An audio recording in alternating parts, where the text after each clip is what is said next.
I can't remember when I wasn't coming down here. My dad brought me down here when I was about 2 or 3 years of age. I learned to swim in that pool.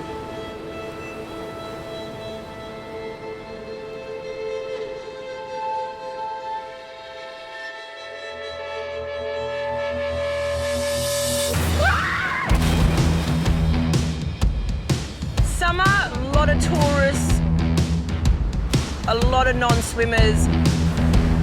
I turned 90 in March. I've just completed 59 swimming seasons. Face the water, go! I call it my church. It's a passion for me. My higher power's out there, you know?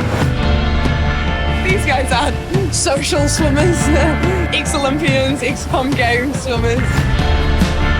I might be competitive with myself, but I'm not really competitive. Yes, you are. There is not another pool like this pool. No, there is other water, but it's not the same as this. While I'm in there with other people, I can have my own moments, really magical moments. It just all encompasses a beautiful feeling of belonging, acceptance. We're all seen as equals, even though we all are incredibly different. The club itself, millionaires and paupers, you're all the same in your swimmers. I've travelled the world and I've never seen anything better than this.